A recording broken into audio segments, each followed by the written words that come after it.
Shalom, selamat pagi Bapak Ibu Saudaraku yang dikasihi oleh Tuhan Yesus. Pagi ini kita bersama-sama merenungkan firman Tuhan dengan judul Dibawa Mendekat kepada Bapa di Surga, terambil dari kitab Efesus pasal 2 ayat 12-13. Demikian bunyi firman Tuhan bahwa waktu kamu tanpa Kristus tidak termasuk kewargaan Israel dan tidak mendapat bagian dalam ketentuan-ketentuan yang dijanjikan, tanpa pengharapan dan tanpa Allah dalam dunia.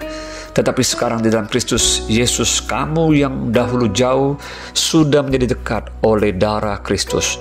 Saudara, kepada jemaat di Efesus, Rasul Paulus mengingatkan bahwa sebelum mengenal Kristus, pada dasarnya setiap orang telah mati karena pelanggaran-pelanggaran dan dosa-dosa.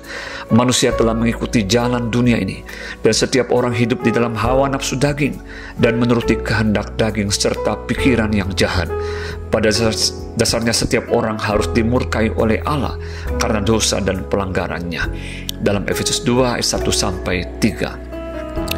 Rasul Paulus kemudian menegaskan dalam Efesus pasal 2 ayat 4-7, tetapi Allah yang kaya dengan rahmat oleh karena kasih-Nya yang besar yang dilimpahkannya kepada kita, telah menghidupkan kita bersama-sama dengan Kristus, sekalipun kita telah mati oleh kesalahan-kesalahan kita.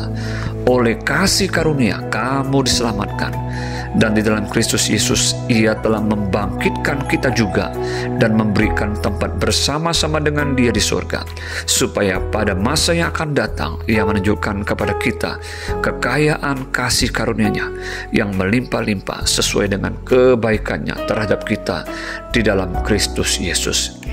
Saudara, melalui firman Tuhan yang kita baca hari ini mengajarkan kepada kita betapa dahsyat dan ajaibnya kasih Allah di dalam Kristus Yesus yang telah menyelamatkan kita dan membawa kita menjadi dekat dengan Bapa di surga. Kita yang tadinya hidup jauh dari Allah yang benar menjadi didekatkan dengan Dia yang benar, yang memiliki kerajaan surga. Kita yang tidak termasuk anak-anak perjanjian, yang hidup tanpa pengharapan dan tanpa Allah, sekarang oleh karena darah Yesus telah menjadi anak-anak perjanjian. Kita hidup di dalam pengharapan yang pasti dan dibawa mendekat kepada Bapa di surga. Implikasinya, mari sebagai umat tebusan Allah di dalam darah Yesus, kita jangan mau lagi hidup menjauh dari kasih karunia Allah dan kerajaan-Nya. Tanggalkan setiap beban dan dosa yang merintangi. Teruslah mendekat kepada Bapa di surga yang penuh kasih.